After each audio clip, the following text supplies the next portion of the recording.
Falando diretamente do município de Aracati, meu Aracati de Mel, terra dos bons ventos. Meu nome é André Alves Gadelha, aluno do MDCC, mestrado em Ciência da Computação da UFC. Nós vamos fazer juntos a lista de Introdução à Ciência de Dados, a primeira lista. Coloquei aqui os itens como tópicos. Vou começar com a importação das bibliotecas. A biblioteca principal que a gente usa é a Pandas para tratar dos data frames. Importei também aqui o Drive do Google Colab, porque enfim meu dataset está no Drive. Poderia usar o dataset local, mas está no Drive mesmo, que eu achei mais cômodo. Então, para quem vai usar essa abordagem, precisa montar especificamente esse diretório, não pode ser outro, tem que ser ele. Daí ele vai pedir uma permissão aqui, no meu não pedi porque eu já forneci, já está montado. Aqui você pode usar o ls, parecido com para navegação de diretórios no Linux, para listar e te ajudar a encontrar o path correto, certo? Achei o path que eu queria, coloquei ele numa variávelzinha, até chegar no meu CSV do Telegram. Daí a gente usa a função readCSV para criar o nosso data frame. Eu vou instanciar um data frame com o nome df, porque é mais interessante de trabalhar ele assim. E passei como parâmetro o path para o arquivo que a gente criou. Claro, a primeira leitura. Ele apresenta aqui, você já puxei o df head, poderia ser só df, ele mostraria os 5 primeiros e os 5 últimos. E eu consigo ter aqui um primeiro contato com o nosso conjunto de dados. Posso ver todas as colunas que tem e tudo mais. Há formas melhores de ver isso. Se você quiser, pode puxar um tail também, ele vai mostrar as 5 últimas no caso. No caso ele vai dar do registro 0 ao registro 557585, então são 557586. A gente confirma isso com o método shape, que mostra a dimensão em linhas e colunas, né? Registros e atributos, 19 atributos por enquanto. Antes da gente seguir com a identificação das posições vazias, eu quis trazer esse método que eu achei ele é muito útil, o dfinfo. Ele te dá uma espécie de visão geral, um quadro resumo dos teus atributos, qual que é o tipo de dado que ele entende que é, se é um booleano, se é um numérico, int64 ou float64, ou se é um objeto. Tudo que ele não entende como numérico nem booleano, ele chuta que é um objeto, certo? E isso é importante quando a gente for usar o método describe. Ok, e ele ainda te dá aqui alguma contagem dos não vazios, interessante. Vou falar aqui um pouquinho sobre o método describe antes da gente avançar. Deixa eu ver aqui uma coisa, certo. O método describe, pessoal, professor, ele tenta apresentar algumas métricas para cada conjunto de dados. Especificamente, ele tenta, se você não passar com nenhum parâmetro ou não passar um atributo específico, ele vai tratar de apresentar os dados. Deixa eu puxar aqui, porque eu estava na execução anterior, eu tinha deletado algumas colunas, agora sim, estava original. Ele vai mostrar variáveis de tendência central, né, métricas de tendência central, a média, variância, mínimo, máximo e os percentis, daquilo que ele acha que são variáveis numéricas. Só que eu até coloquei aqui, você tem que ter cuidado, porque ele tenta identificar variáveis numéricas para apresentar as medidas de tendência central. O que está errado aqui, né? Isso aqui é um ID, isso aqui é um ID, não é um número, né? Especificamente o dataset InfoID é bem fácil ver que ele é enfim, que ele não é um número, porque eu tenho aqui, ó, desvio padrão 0, média 5, mínimo 5, máximo 5. Isso é uma coluna, um atributo preenchido totalmente com 5. E eu já vou na sequência deletar, fazer um pop nesse atributo. E é isso, para esses atributos aqui, score sentiment e score misinformation, que são realmente numéricos, ele te dá aqui algumas informações, e é interessante a gente já parar aqui nesse momento para ver essas informações, porque vamos trabalhar com esses dois atributos na parte do domínio dos dados, na parte de inconsistências. E aqui é interessante porque a gente já vê que são atributos que, por exemplo, no caso do sentimento, ele está entre -1, que é o mínimo, e aqui, ó, máximo Estou supondo que ele vai até 1.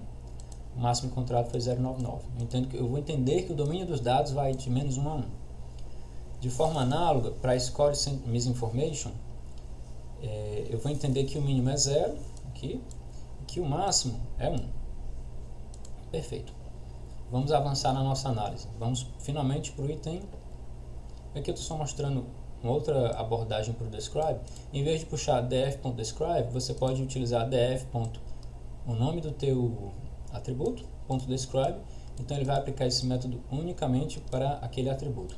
Então quando você tem um atributo que não é numérico, que é um objeto, aqui ó, um data type objeto, ele vai te apresentar outras métricas, como contagem, o total de elementos, o total de registros, que vai ser o total do teu dataset. Não é bem assim, vou já falar. Porque o describe ele não considera valores nano. Então, se eu tivesse, por exemplo, um registro apenas nano, isso aqui daria um númerozinho menor, certo? Isso aqui já está me dizendo que não, nessa variável messenger não tem nenhum nano. E eu posso confirmar isso daí. Já eu tenho uma tabelazinha que mostra. Pois bem, mas vamos para o que eu queria mostrar. Unique. Aqui é o número de elementos únicos que aparecem. E aí eu só tenho um. E a moda é Telegram e a frequência de ocorrência da moda é essa aqui. Que coincide com o total de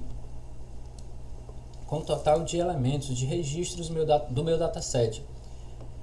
Então com isso eu sei o quê? Que esse atributo messenger é uma coluna formada unicamente pela string Telegram em todos os seus registros. Portanto, posso deletar. Eu já vou deletar isso agora porque eu entendo que isso não vai dar nenhuma alteração nas análises que vamos fazer mais para frente. E de repente eu posso estar economizando algum recurso computacional. Ainda que seja um exemplo bem pequeno, né? Vou usar para isso, aqui ó, antes de deletar eles, eu já vou deletar. Antes de deletar eles eu apresentei aqui o describe para esse atributo messenger. Eu já tinha feito isso, desculpa, eu fiz 2 vezes, mas está aí. Remoção dos atributos que não agregam informação. É o método pop, onde eu passo simplesmente aqui o nome do atributo.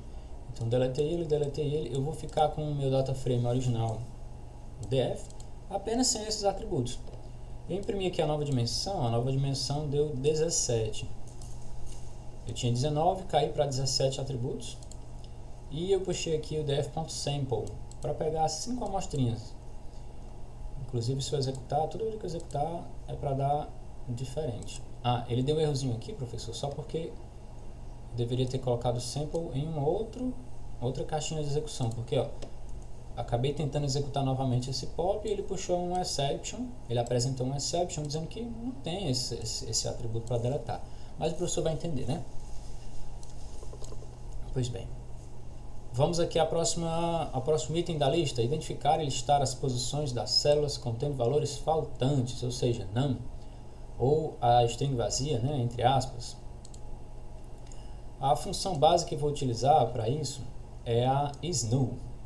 Ela sinaliza com true as células do dataframe que são none ou numpy none.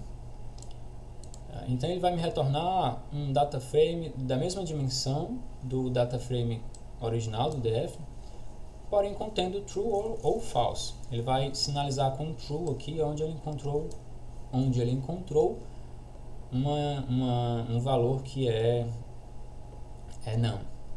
Perfeito. E ele retorna para a gente esse dataframe aqui. Ele não tem muita utilidade, né, olhando para ele assim. Então vamos ver o que a gente consegue fazer aqui para melhorar a nossa visualização ou para trazer alguma informação útil. Vou usar o n, vou aplicar o método n a esse nosso resultado aqui, a esse dataframe novo composto apenas por true and false.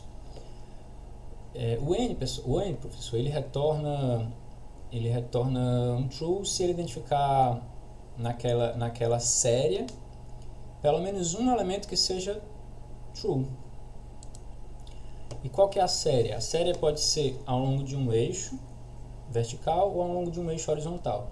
Daí eu passo o parâmetro axis igual a columns, poderia ser axis igual a 1 também, ó. a analogia é essa, para você entender. O axis 1 é na vertical, então ao longo de uma linha ele sai olhando os...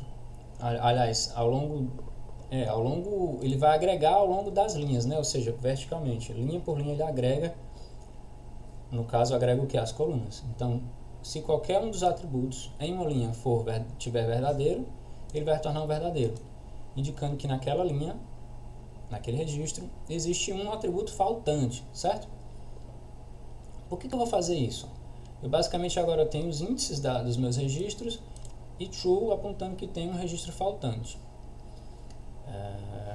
Isso é interessante porque eu posso filtrar para apresentar apenas filtrar e apresentar apenas os registros que tem pelo menos um atributo faltando. Eu vou logo adiantar a informação, eu não vou detectar nenhum atributo faltando. Aliás, não vai ter nenhuma linha completa. Por quê?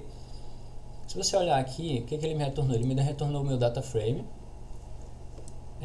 com o número de registros, número de elementos, de linhas, 557586, que é o tamanho do meu data frame original. Portanto, todas as linhas, todos os registros do meu data frame possuem pelo menos um registro ausente, né? um valor faltando. E aí eu trago aqui algumas outras coisas para corroborar com essa informação. Claro, eu apresento aqui, eu faço uma espécie de filtragem aqui para mostrar apenas ele vai mostrar as linhas que tem um atributo faltando. Eu passo aqui os índices, esse mesmo valor aqui, ó, esse mesmo parâmetro que eu estou passando, é o que eu encontrei aqui, ó, que basicamente são os índices de todo o data frame. Então, eu peço para ele, eu crio um data framezinho meio que temporário, que vai ser a cópia do original, só que apenas com uma filtragem, né, apenas das linhas que estão passadas nesse índice aqui. Então, se eu apresentar aqui, ó, data frame null detected, ele vai me mostrar um data frame com quase todas as linhas. Vamos iniciar o item B, identificar e listar as posições, as células contendo valores faltantes. A minha abordagem vai utilizar a função isNull como base para isso. isNull ele retorna um data frame nas mesmas dimensões do data frame que foi passado para ele. Vai ser um data frame booleano, ou seja, todas as suas células vão conter true ou false. E as posições vão conter true se ele encontrar um valor que é null. Então, simples assim, onde tiver false ele não encontrou um valor faltante, onde tiver true ele encontrou um valor faltante. Mas não é isso aqui que a gente quer, né? Não é isso aqui que a gente quer. Aqui eu vou utilizar isso aqui como base da minha solução. Aí eu estou mostrando passo a passo para ficar mais didático. Agora, se eu usar a função n aplicada àquele resultado que a gente teve anteriormente, o n ele vai retornar ao longo de uma série, e essa série pode ser na vertical ou na horizontal. Ao longo de uma série ele vai retornar true se pelo menos um daqueles elementos da série for true. Então, olha só, se eu aplicar ele na vertical, ele vai me retornar true sempre que pelo menos um dos atributos daquela linha for true. E é isso que a gente consegue aqui, ó. Eu consegui um data frame cujas dimensões são todo o dataset, apenas uma coluna de booleanos, que vai ter true,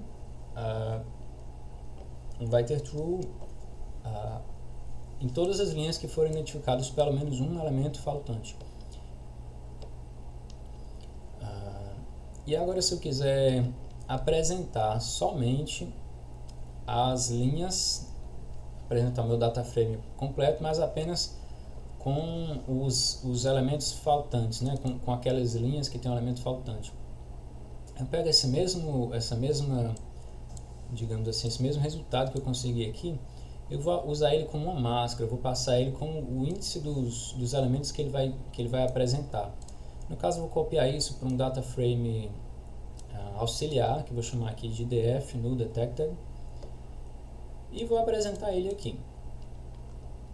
Ele vai apresentar aqui, ó, as posições onde tem um elemento faltante. Na verdade, ele tem aqui todas as linhas. Ele não apresenta mais um true ou false onde tem um elemento faltante. Ele vai apresentar meu data frame original, só que apenas com as linhas que tem algum elemento faltante. Vamos ver aqui a dimensão. 557561. Então, perceba que tem muita linha, né? É praticamente meu dataset todo. E aí eu puxei esse print aqui, que basicamente eu faço uma continha de padaria, ó. Divido o número de elementos faltantes pelo tamanho total de registros, número de registros do meu data frame, multiplico por 100 para ver a percentual. Eu botei aqui 6 casinhas decimais, obtive aqui 99,9955% dos registros tem pelo menos um atributo faltante. É raro, mas acontece, né? O item B está concluído. Vamos para o item C. Vamos contar quantas linhas possuem valores faltantes. Aí é fácil, né? Se eu já tenho aqui, ó, basta eu pegar esse data frame aqui que foi criado, dar um shape nele, e aí eu vou ter essa quantidade aqui. Vou subtrair a quantidade total de registros do data frame original por essa quantidade de registros que tem pelo menos um atributo faltante. Eu poderia simplesmente fazer um menos o outro, mas eu acabei fazendo aqui colocando essa métrica aqui, ó, número de linhas com faltante.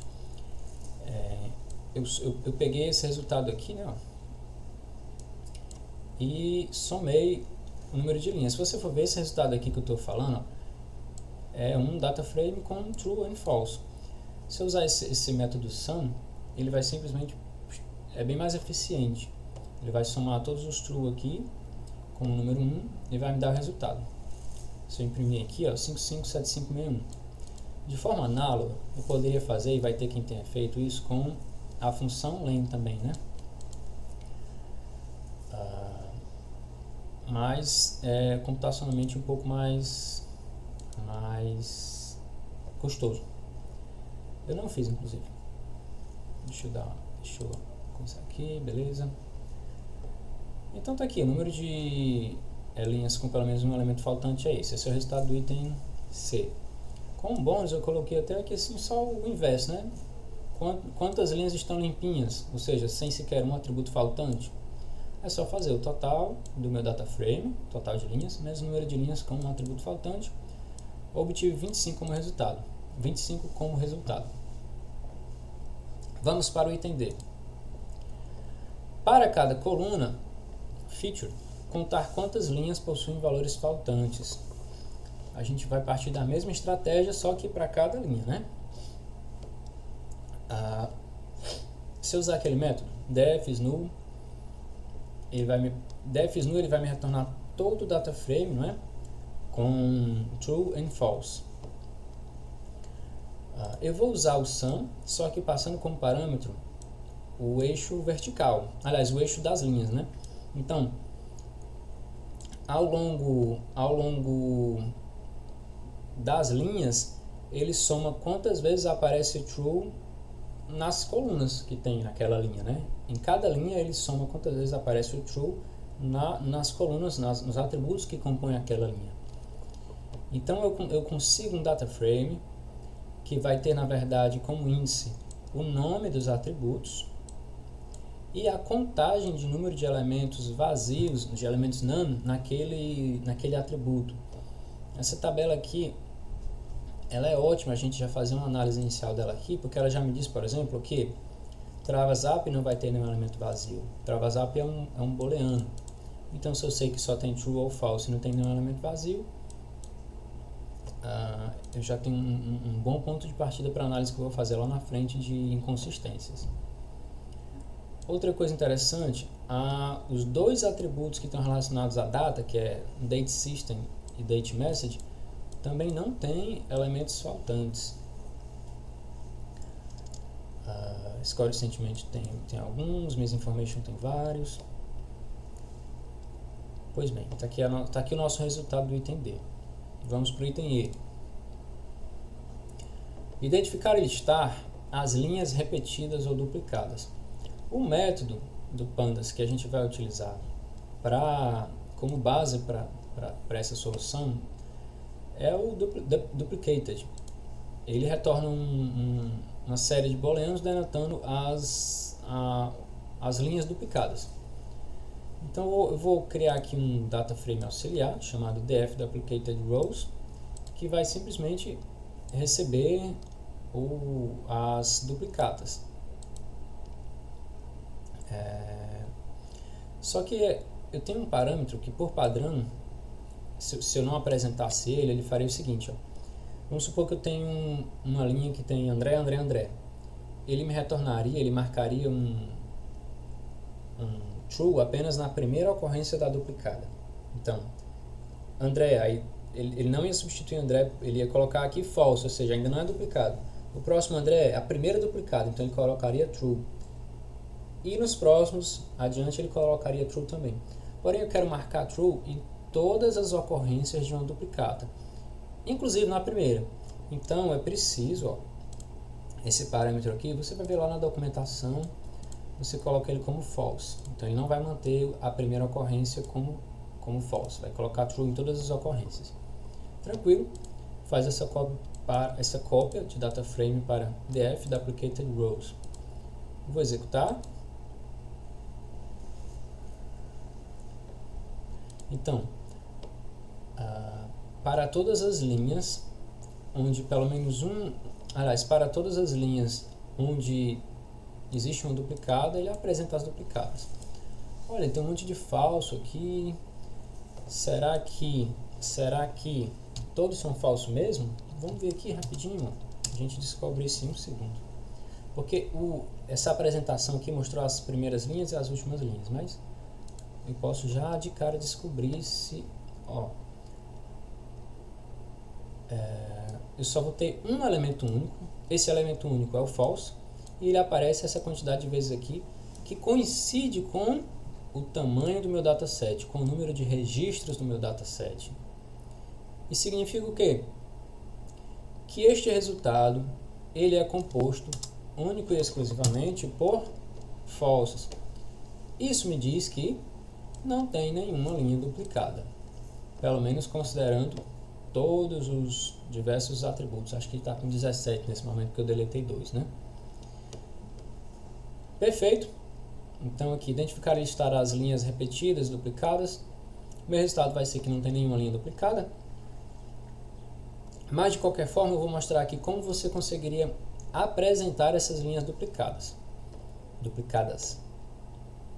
Aqui eu fiz só um printf aqui para mostrar aqui quantas estão duplicadas, quantas não estão duplicadas, através do tamanho, né, do shape, número de linhas, número de elementos desse data frame de duplicados e do data frame original. Beleza. Vamos avançar.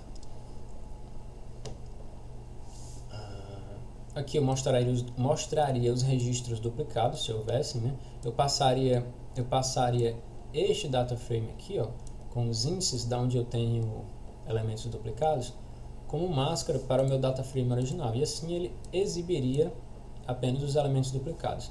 Não vai exibir porque não tem. Ok. Aqui é só uma outra explicação que eu coloquei, não há elementos duplicados, eu explico. Aqui eu já expliquei, na verdade, por que não tem elementos duplicados. Eu expliquei como é que a gente faz para ter certeza que não tem, não é? Eu puxei o describe aqui, vi a moda e tal. Mas eu tenho outros indícios, né? Por exemplo, só o fato de existir uma variável chamada id deveria me indicar que não deve ter muitos duplicados naquele dataset. E aí eu puxei o describe dela, vi que pelo menos 65% dos valores de add message são únicos, então pelo menos 65% do meu data frame não deveria ser duplicado. Claro, eu tenho outros IDs e aí outros IDs presentes nesse dataset que vão juntos fazer com que não haja neste dataset nenhum elemento duplicado. Podemos avançar. Item F. Identificar e listar as posições contendo valores não pertencentes ao domínio do tipo de dados.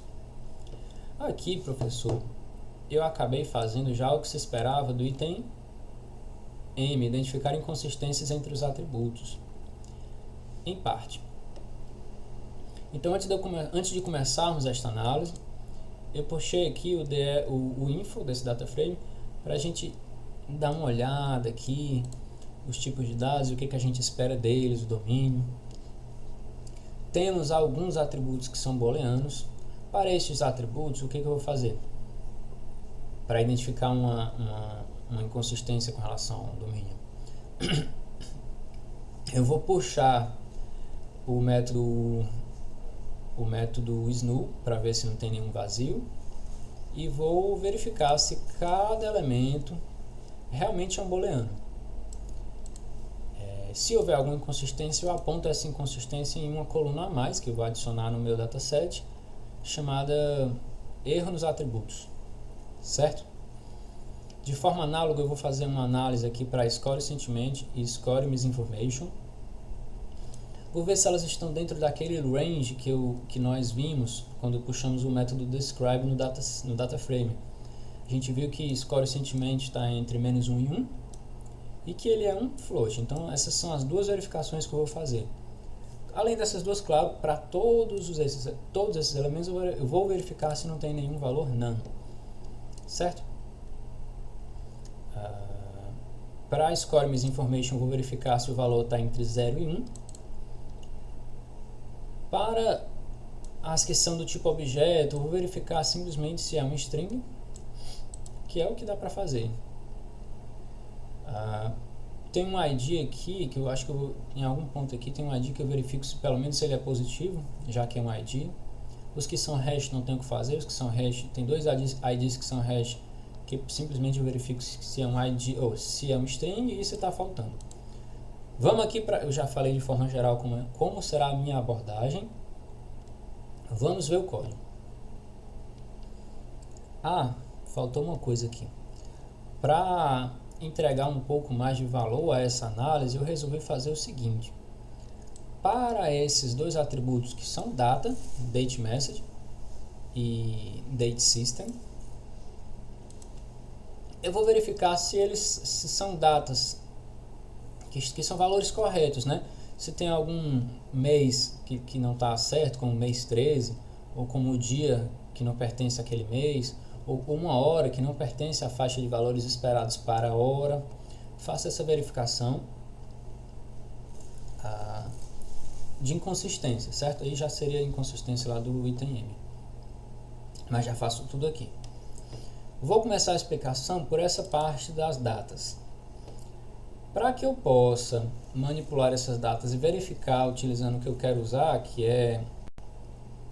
Eu verifico se ele é uma instância, aqui ó, eu verifico se ele é uma instância de timestamp.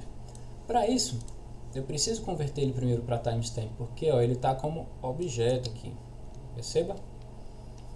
Então, eu vou utilizar esse método toDateTime, converto, passo como parâmetro especificamente o atributo que eu quero. Eu seto esse parâmetro aqui, errors_coerce, porque se ele detectar uma data inválida, por exemplo, sei lá, 34 de abril, ele vai marcar lá, ele vai colocar naquela posição um NAT, not a timestamp. Perfeito. E aí eu vou utilizar isso aqui como base na minha verificação de domínio de timestamp. Faço isso para date message, faço isso para date system. Vamos à função que eu vou aplicar. Essa função aqui que eu estou definindo, verificar erros por linha, eu vou avançar, vou já destrinchar ela aqui, mas eu vou avançar aqui, só para que você entenda que ela será aplicada aqui, ó, a todos os elementos, todas as linhas. Ela vai ser aplicada a uma série. Essa série pode ser na vertical ou na horizontal. No caso, eu vou aplicar ela na vertical, ou seja, em cada linha, cada elemento do meu data frame. Perfeito. Vamos analisar linha a linha aqui essa função especificada. Eu começo com a definição de uma lista vazia chamada de erros. E agora a gente vai tratar cada um dos atributos individualmente. Vou logo adiantar que para todos eles eu começo verificando se aquele atributo do meu data frame ele é um none. Se for, basta que ele seja, eu já vou anexar o nome do atributo à minha lista de erros. Basicamente, a minha lista de erros vai conter o nome dos atributos que tem pelo menos um erro. Então, ela pode ter um ou mais, né? Vai ser uma lista. Faço essa verificação do isNa, se não é null, né? Para todos os atributos. Além disso, eu verifico para todos eles se eles fazem parte do domínio esperado. Eu uso a função isInstance, que recebe como parâmetro o atributo, o valor e o domínio. No caso, o valor aqui vai ser a linha que está sendo passada como parâmetro, especificamente o atributo da linha, né? Ele recebe a linha como se fosse uma lista. Verifico, por exemplo, se a id message é um inteiro. Já vi lá, né? Eu vi daqueles atributos, eu vi que não é um hash, eu vi que realmente é um id. E apesar de eu não ter informações adicionais sobre este dataset, eu suponho que um id não pode ser um número inteiro negativo, né? Então eu já verifico aqui, se for um número negativo, esse id, eu retorno ele como um erro. Perfeito, eu acho que essa parte ficou tranquila. Vamos para o item 2. Eu vou fazer aquela análise de sentimento e de misinformation, né? Desinformação. Aqui eu já expliquei, verifico se não é null, verifico se não é null. Verifico se ele é uma instância de float, porque os dois são float, né? A gente já viu quando a gente usou o método describe no DataFrame. E verifico se está entre -1 e 1, verifico se está entre 0 e 1, conforme o caso. Tranquilo. Próximo item, message type.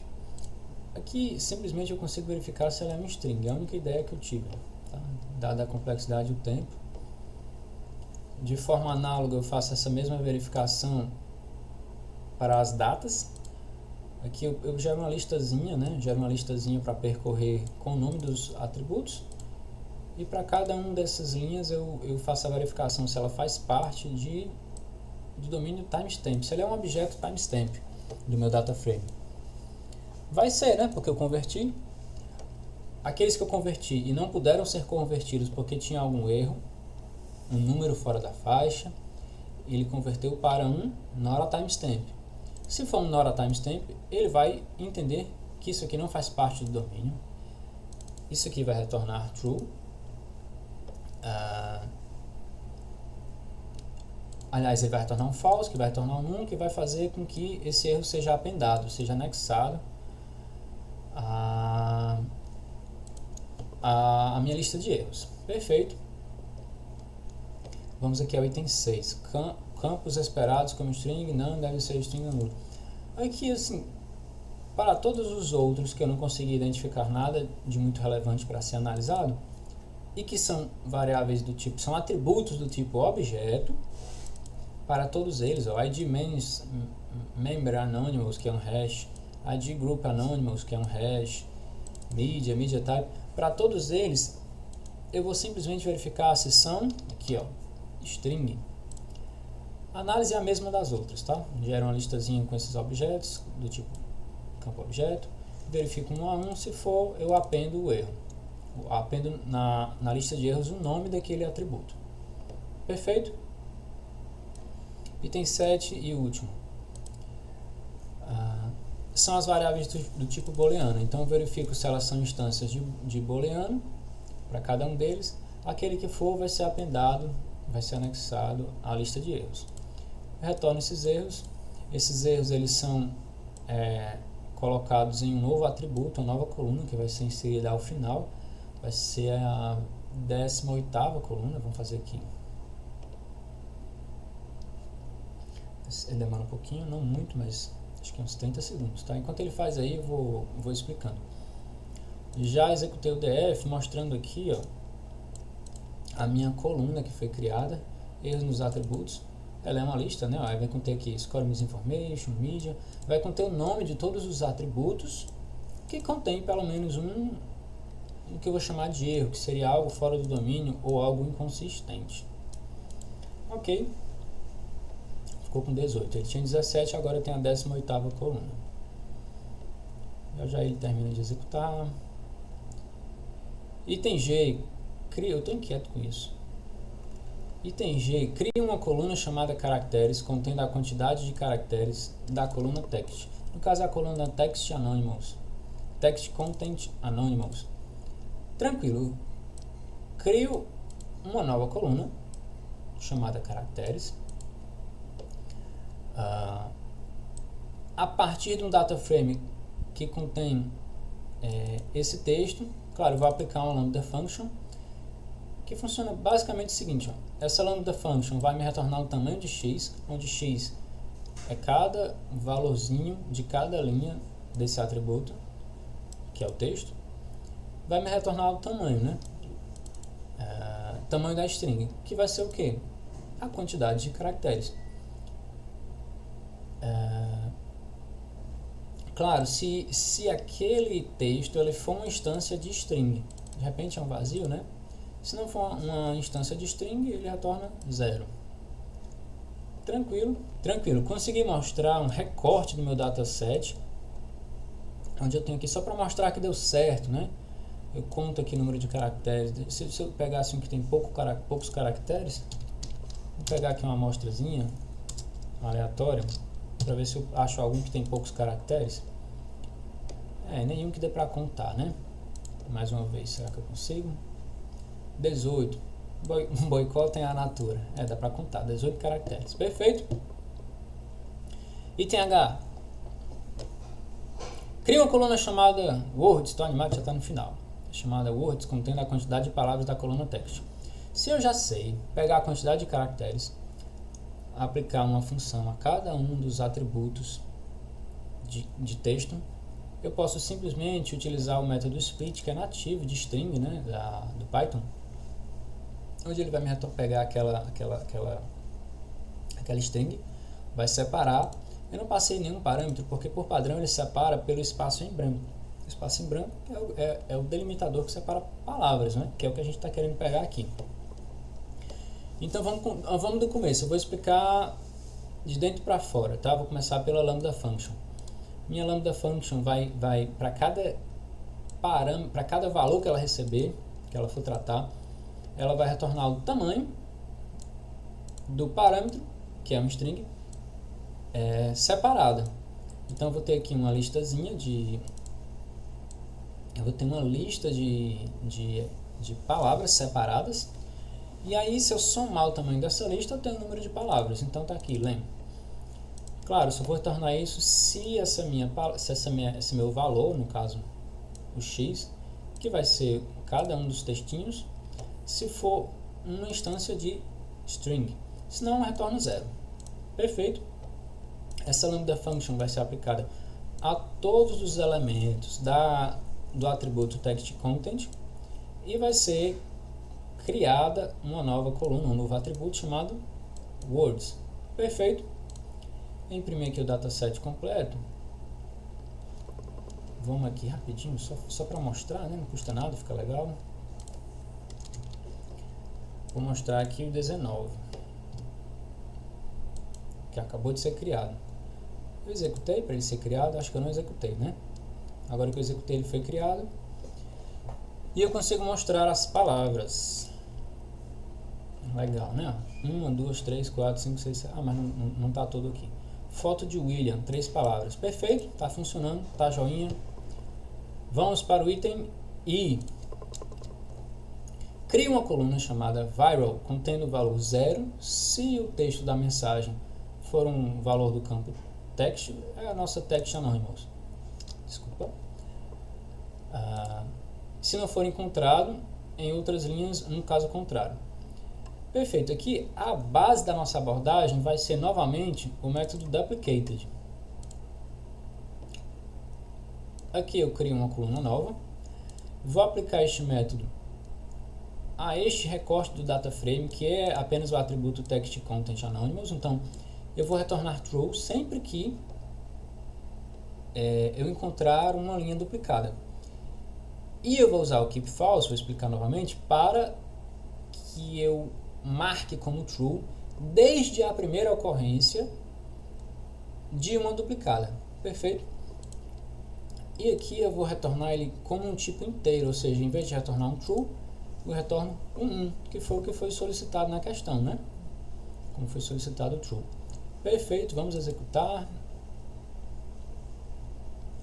Se aqui é a minha 19ª, essa aqui vai ser a 20ª. Executou. Se eu puxar o df aqui, fica ruim de ler, né? Vamos puxar aqui o df iloc, onde eu passo aqui o índice da localização, né? Vou imprimir todas as linhas, apenas as colunas 9 e 20, já foi explicado. Então tá aqui. Por exemplo, essa frase aqui, esse texto, então é fato que Renato, o áudio que eu vi no WhatsApp, ela não tem nenhuma duplicata. Já outras, como esse link aqui, foi compartilhado no mínimo 2 vezes. Perfeito? Esse número aqui não indica o número de vezes que foi compartilhado, indica apenas que foi compartilhado mais de uma vez. Perfeito? Empresários demitam os petistas. Aqui ele marcou 1 como duplicado. Todas as vezes que ele for duplicado, ele é apresentado. Perfeito? Vamos ao item J. Crie uma coluna chamada sharings, contendo a quantidade de vezes que o texto armazenado no atributo text aparece no dataset. Certo. Eita, esse aqui, deixa eu cobrir isso aqui que é feio. Vou mostrar, ocultar. Pronto, ocultei. Até me perdi aqui porque vi umas coisas. Esse item aqui é capcioso, viu, professor? Aqui eu vou usar como base a função valueCounts, que vai ser aplicada a esse recorte do data frame, um recorte que contém apenas a coluna text content anonymous. E eu vou utilizar também como base da minha solução um mapeamento aqui que vai associar cada linha ao número de vezes em que ela aparece. Perfeito? Então a solução final é essa daqui, ó. Data frame, essa coluna text content anonymous, valueCounts. O que isso aqui vai me retornar? Vou mostrar aqui bem rapidinho, né? Eu vou até colocar aqui um sample, porque eu não quero mostrar o primeiro não, porque é meio feio. Vou colocar aqui uma amostra, ou seja, não vai estar ordenado, né? Vou colocar aqui uma amostra de uns 6 elementos. Legal, ele mostra aqui, ó, por exemplo, esse texto aqui, hoje tem prova, 11 ocorrências, essa aqui só uma. Vamos executar de novo para a gente pegar um resultado mais interessante. Essa aqui, ó, se o mundo vos odeia, 2 ocorrências. Perfeito, está funcionando, tá legal. Tá, e ninguém mostrou nada muito feio, né? Certo. Mas vamos lá, ele pediu para criar uma coluna, que eu só mostrei, é um resultado intermediário da minha solução. É um resultado onde eu mostrei que eu já consigo pegar a quantidade de ocorrências de duplicada, certo? De vezes que aquele texto foi compartilhado. Então agora finalmente eu vou criar minha coluna, chamada sharing, está aqui, ó, criei. Ela vai receber o que? Um mapeamento dessa contagem de valores. Eu pego o atributo text content anonymous e vou pegar dele o mapeamento da contagem de valores. E aí eu vou converter os textos ausentes, os textos que estão como none, para 0 também, tá? É o que eu faço aqui. Caso tenha algum valor faltante, ele converte para 0, porque aí porque senão toda vez que tivesse um none, esse none ele seria computado como valor que é compartilhado, e aí provavelmente um dos top itens mais compartilhados da minha lista seria o none. E aí não é interessante isso. Perfeito. Vamos executar. Deixa eu mostrar aqui. Eu mostrei aqui as 2 colunas de interesse, né? Texto e quantas vezes foi compartilhado. Mostrei o data frame completo. Daí ele mostra as 5 primeiras e as 5 últimas linhas. Claro que isso aqui não está ordenado, né? Para cada frase dessa aqui que aparece, para cada texto ele... Ou não, como ficou 0. Para cada texto ele coloca quantas vezes ele foi compartilhado. Coloquei aqui como um extra, né? Quais seriam os top 20 mais compartilhados, os textos mais compartilhados? Como foi que eu fiz isso? Eu apenas peguei o meu data frame, vou mostrar essas duas colunas aqui. Eu vou ordenar esses valores pela coluna sharings, ascendente e falso, ou seja, vai ser descendente. E vou mostrar os 20 primeiros, tá?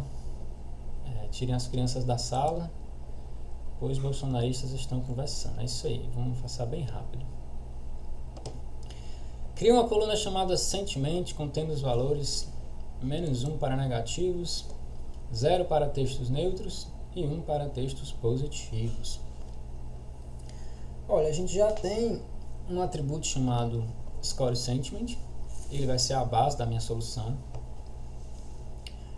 E eu poderia simplesmente colocar para valores acima de 0, atribuir o valor 1 para o sentimento, para valores abaixo de 0, o valor -1, e para valores iguais a 0, o valor neutro, né?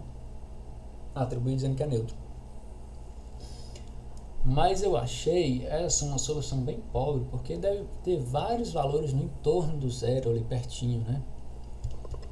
Eu dei uma olhada no describe dessa variável, vi lá o desvio padrão, 0,46, alguma coisa. E para ficar mais interessante, aqui é uma ideia que eu tirei da minha cabeça, tá?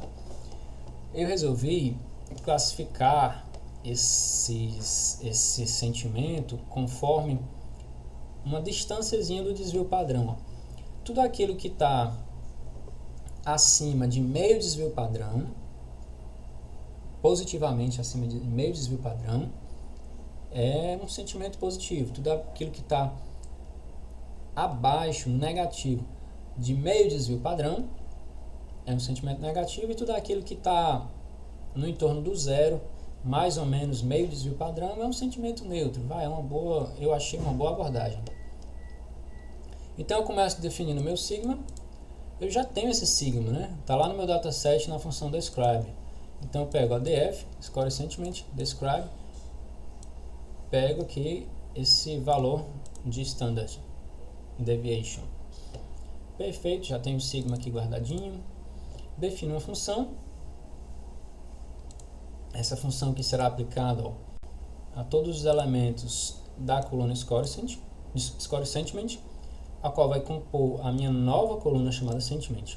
O que essa função faz? Ela, para cada valor que ela recebe, ela simplesmente verifica. Mais uma vez, né? Ela verifica se não é um none. Se for um none, ele coloca lá um not defined. Eu pensei muito, professor, se eu colocaria um 0, mas aí 0 daria como sentimento neutro, né? Então, olha, eu vou colocar lá um string not defined se tiver um none. Perfeito. De repente, uma outra solução, um outro requisito de abordagem, pode ter uma outra abordagem aqui, né? Perfeito. Mas aí como é que eu fiz, ó? Esse valor que eu recebo, para cada valorzinho de score sentiment, eu verifico se ele está entre... A primeira coisa que eu faço, verifico se ele está entre meio desvio padrão, que foi o que eu expliquei. Se tiver, eu já retorno como neutro. Se não tiver, eu vejo se é positivo. Se ele for positivo, eu sei que ele está depois de meio desvio padrão. Se for negativo, eu sei que ele está abaixo de meio desvio padrão. Coloco -1 e 1. Perfeito. Retorno. Aplico. Vou puxar aqui. Certo. E aqui eu vou apresentar umas 10 amostras aleatórias de sentimento, tá? Para não ficar aquele data frame horrível, grande, eu coloquei só aqui o score sentiment e o sentiment. Ou seja, o valor e a classificação feita para esse valor. Olha que legal, ó. Deixa eu ver se eu peguei algum zero. Aqui, ó, 0.2 alguma coisa. É neutro. Eu vou dizer que isso é neutro, tá? O 0 também é neutro. Saiu um pouquinho de meio desvio padrão, 0,3 já foi para 1. Perfeito. E -1, deixa eu pegar um aqui, ó. Esse aqui também é 1, vamos executar mais uma vez. Tranquilo, já deu para entender, né? Já deu para entender. Eliminar as linhas cujo valor coluna do texto contém travas ápice. Vamos lá. O entendimento aqui é que temos que eliminar linhas com booleanos true no atributo false. É isso que eu vou fazer.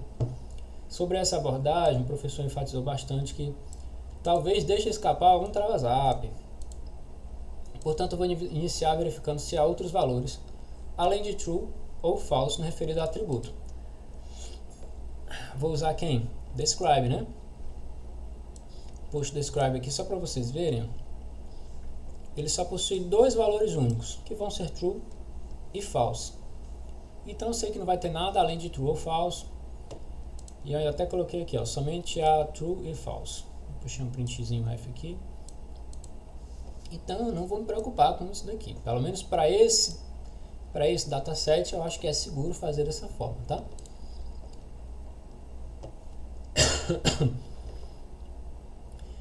E aqui, cadê? Ele quer eliminar, né? Se é para eliminar, eu vou fazer o seguinte, eu vou...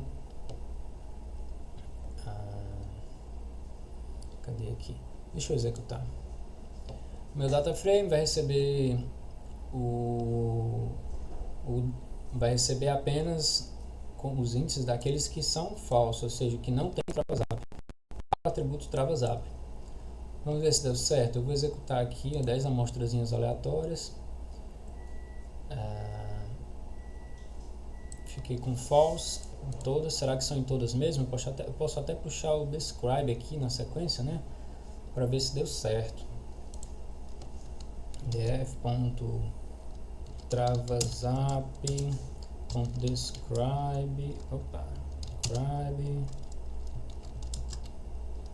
De fato, eu só fiquei com um valor único, que vai ser o false, e que aparece essa quantidade de vezes aqui.